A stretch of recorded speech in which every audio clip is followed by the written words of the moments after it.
Joining us now is the Hall of Fame coach, and I guess you have to mention his age. He's 71-year-old Larry Brown and a youthful 71 as he goes back to the college ranks to coach SMU. Coach, how are you? Hey, Dan. I'm good. I'm good, thank you. I'm looking at the resume here, and it's been a while since you've been back in the college ranks. How do you think the game has changed since you were there at Kansas winning a national championship? Well, I'm sitting here the last 2 days studying for a compliance test, so that's changed.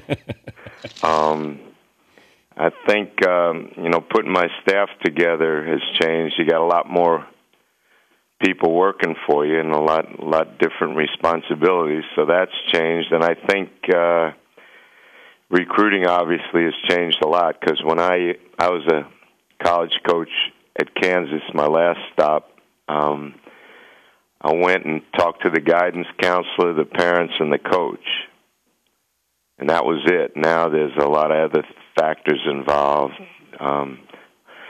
What shoe you wear. Kids are involved with AAU coaches and AAU programs, and there's a lot of obstacles. But if you coach at a good school in a great conference, and you do the right things by the kids, I think it's all the same. You got to sell your program and the advantages of going there, and you hope that your credibility and your staff's credibility warrants you an opportunity to be involved. Is it tougher to coach or not to coach? It was tough being around, Dan, watching other people coach, even though I learned a lot. I had a great experience the last few years watching people that have been great to me coach and have great success. I live in Villanova, and Jay Wright. I must have seen them practice 100 times in 2 years. John Calipari invited me to Kentucky all the time. I was in Kansas all the time with Bill Self, in Maryland with with Mark Turgeon. I was at a number of places, and I think being around those guys and watching them interact with their players and their staff, and seeing the contribution they're making to our game and how they're helping these kids, that got me interested in wanting to get back. And I know you said you're there not for just a couple of years, that you're, let's take away my age, I plan on being here for a while. Now, what is a while to you? Because, I got to be fair. Looking at your resume, a while could mean how long? I think things are different now, Dan. Obviously, I'm going from pro to college, and being a pro coach, there's no guarantee you're going to be around the next weekend. But I want to be in this for the long haul. I'm aware that some coaches might bring up my age when they're recruiting, but I made a commitment to SMU. We're going to have a staff that's going to be pretty darn good. I want to stay and see this thing, get off the ground and going in the right direction. And as long as I feel like I'm contributing and I'm making a difference with kids, I want to stay. I never ever thought about ever retiring. I was going to do something in basketball, even after I, lost my job with Charlotte. I knew I wanted to do something, and because I've been really lucky. My background. How many guys I played for? A wonderful high school coach. I played for Frank McGuire, Dean Smith, John McClendon, Mr. Iber, Pete Newell, Alex Hannum, people like that, and they shared so much with me. And the assistants that I've had, so many of them have gone on in the NBA or in college. They've contributed to me. I want to give something back. I want to help Texas basketball and be available to AAU coaches and high school coaches. Before I go, I want to give back all the knowledge that I was lucky enough to get. And I think that way you can help the game, and I can keep working. He's Larry Brown, the SMU head coach, joining us at the Dan Patrick Show. Do you know all your stops by heart? Pardon me? Do you know all the basketball stops you've had? Sure. In order? I could give it a shot, but I don't want to embarrass myself. Well, I can. Let's see. So Davidson. Well, that wasn't my first stop. Oh, it wasn't. Well, Carolina. I was assistant coach at North Carolina. Oh, so head coaching jobs. Davidson, first one. 6 weeks. Carolina Cougars, ABA.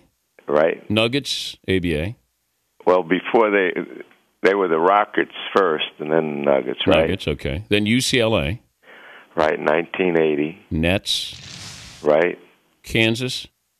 Right. Spurs. Right. Pacers. Oh, then the Clips.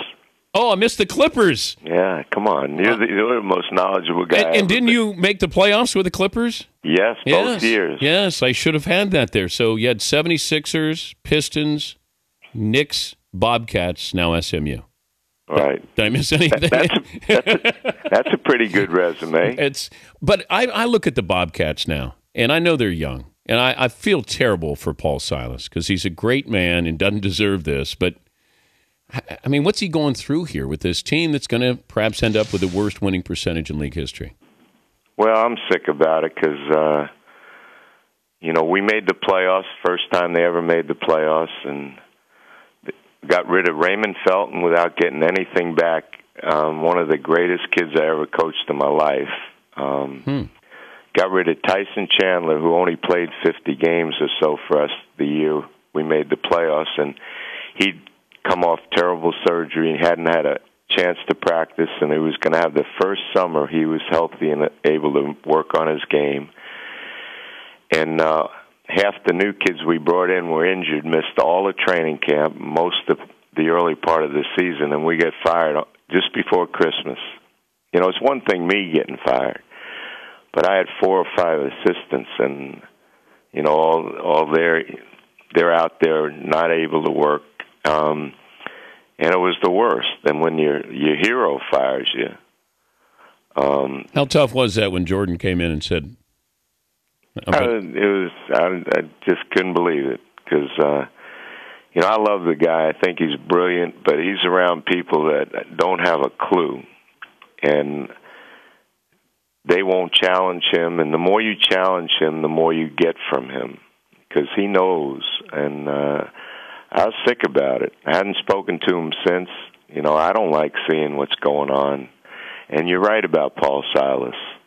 He's a class act who can coach, and they got some great young kids there. DJ and Gerald Henderson, Tyrus Thomas, who's been struggling.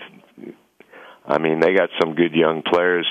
They get Anthony Davis. Dan, you and I could play with Anthony Davis, and we might win 50 games. Here's my problem with Jordan. I don't see the same intensity, and I know it's harder for an owner, but I don't see that same intensity that I saw as a player. I don't know if that's being fair to him, but even the people around him, and you're right, you got to challenge him, and you almost have to make him fight back, and I don't get that feeling in Charlotte. Well, when I was able to visit with him and, pick his brain, he knows, but he has people around him that just made me sick. I mean, it was not comfortable. It was almost like they were spies, wondering what you were doing and getting back to him. I should have spent more time face-to-face with Michael because I do see a passion. I think he's just hurt right now. We all make bad decisions. This drafting is not a perfect science. But when I talk to him about players and, strengths and weaknesses and what we need to do to be successful, he's right on point. But he has all these other people that'll get in the way, and you can't do it like that. A coach and a GM and president have to be attached at the hip.